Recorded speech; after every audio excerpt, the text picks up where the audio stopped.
Ladies and gentlemen, after a week's hiatus, the LEC makes its triumphant return, and yes, all the matches are online for Week 8 and going forward for the spring split, but at least we are getting games out of Europe and hopefully North America as well. Yeah, there are some technical issues that happened on day one, plenty of them, but it's much better than the alternative of not actually having any of the games play out. So if you had to watch it live, I hope you bared through the many Kit Kat pauses.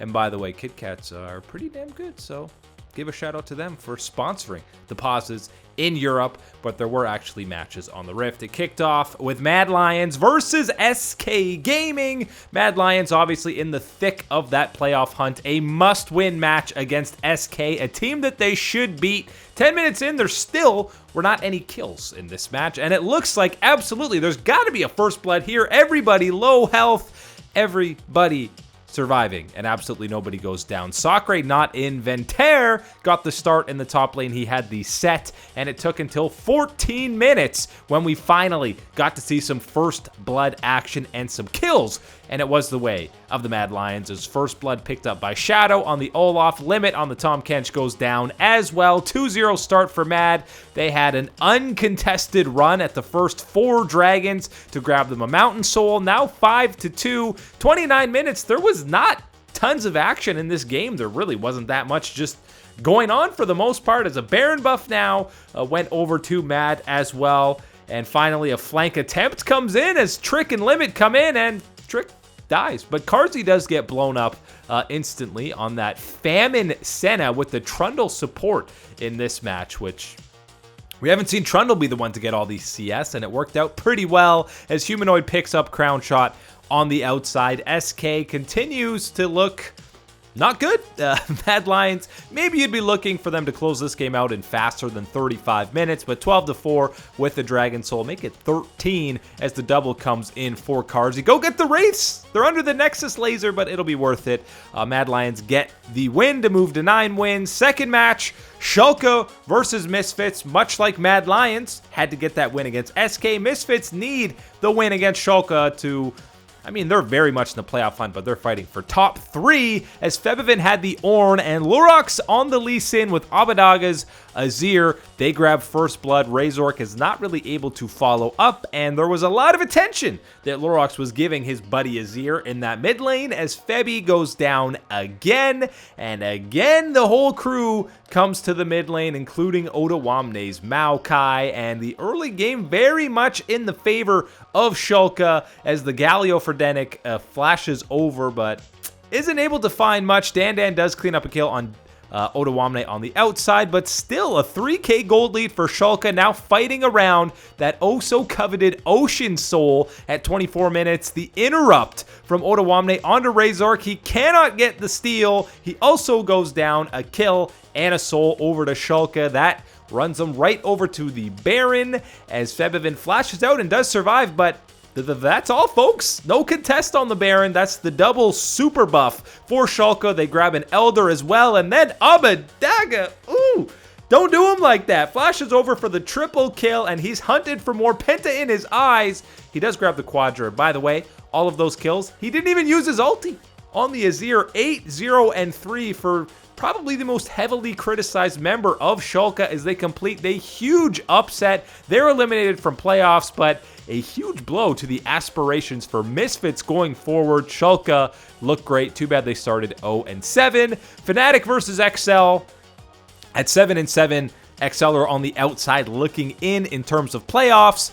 Going up against Fnatic, they need some huge upset in the final 2 weeks, but Bwipo's Pantheon destroys the Draven of Patrick to get things started for Fnatic and just runs it right back mid. We know Bwipo likes to roam, and Pantheon is maybe the best champion for roaming right now, as he does get hooked in, and a kill goes over to Patrick, but he died before he cashed in, so it wasn't as big a money pot as you would have been anticipating. The Ornn Ram comes over, but Selfmade is able to head into the stopwatch, and the rest of Fnatic are here. The TP comes in.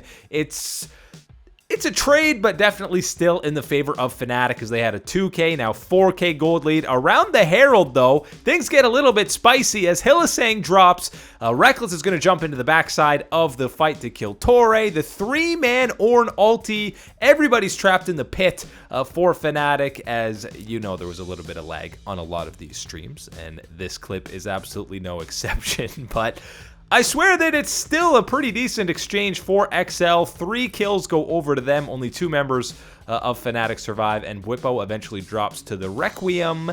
Now in the bot side, 11-7 in favor of Fnatic as they get another kill onto Mickey, and you know that the chase down is going to be there. Runaway expect, but the rest of Fnatic show up. Hylissang even flashes in for good measure. Bring in Bwipo as well. Let's get as much KP percentage as we possibly can.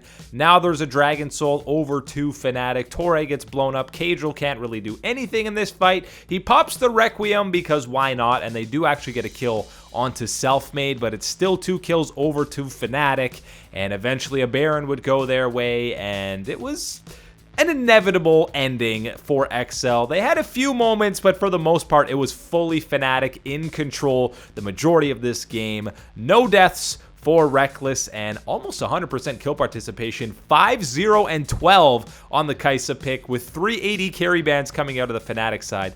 It worked out pretty well. There were issues in the 4th match with Origen versus Vitality, so we go right to G2 versus Rogue, and right in the middle of First Blood is when Twitch cut in. Jankos grabbing it on the Pantheon pick. You had Corki mid for Perks and the Taliyah bottom for Caps. Jankos was all over the early game. 4-1 for G2 as they dive onto Mickey, does Rogue to get Hansama rolling, but the boys are here. The package comes in for Perks. The double ultis from the Taliyah Pantheon for G2. They even leave Hansama alone on the backside as Inspired gets chased down by Caps, and they let the turret do the dirty work onto the Draven as Perks grabs that one. It looked like this snowball was going to be quick and fast and over, but all of a sudden, 2 kills in the bot lane go over to Rogue, including one of them to Hansama. You would have loved for both of them to go to the Draven, but all of a sudden the gold lead is pretty much negligible as we roll to the top side of the map. And again, the globals are flying in. The TP comes in from Wonder as well. Hansama's untouched in this fight, but can never really get in many auto attacks. Larson shows up on the Echo and does get the clean kill onto Mickey, and ulti's out to safety. 3v4 now, and Rogue maybe feels like they can do something, but Finn just gets yoinked in by Wonder and dies immediately. Larson has to flash out, and G2 gets the advantages. And now around another dragon fight, it's a little bit all over the place. The flank is there for Larson to kind of deter G2 from doing anything, and now it is a 4v4 situation, excuse me, and Larson goes over, he burns the flash out of Caps, but he gets blown up, he has no ulti. Mickey ends up grabbing it, and Inspired says, hey boys, I'm just here grabbing an ocean drink, you don't mind, do you? He does get it, and even gets out, but eventually he would get chased down, as there was a big lull state in this game for almost 10 minutes, until this fight where G2 face checks in to the entire Rogue lineup, Rogue face checks into G2, and it actually ends up being a pretty even trade. It's a 1-for-1. Everybody flashes and doesn't really get anything. They would chase down Finn. Now it's a 4v5 for G2, and Wonder gets the insane dunk on the set with disgusting damage. Gotta love that champion. What a fun one to play against. And then it's Mickey, feeling confident enough to Hex Flash over the wall because that last fight gave them the Ocean Soul. They're onto the Baron, and Ocean Soul, you see it in action. It's absolutely disgusting. All of a sudden, Jankos goes from 10% to 70% in a matter of seconds. 3 kills go over to G2. Hansama, run away, my man. He is eventually chased down. It took a long time to get there, but G2 takes down Rogue. This was maybe you were hoping for an upset potential for Rogue. Obviously, it doesn't come through, and We're not going to talk about Origen Vitality. The time that we're recording this, that game hasn't happened. Remains to be seen. They'll probably play it afterwards. But G2 staying first at 12-3. Tons and tons of issues from the LEC production staff. But hey, don't flame them too hard, guys. Just think of how difficult it is to get this remote setup in less than a week, really, is all the time that they had. They had a cute technical difficulty screen with the superhero Teemo. We're getting LEC. Even if it feels like it's scrims, it's still content, and we will be back to give you more highlights.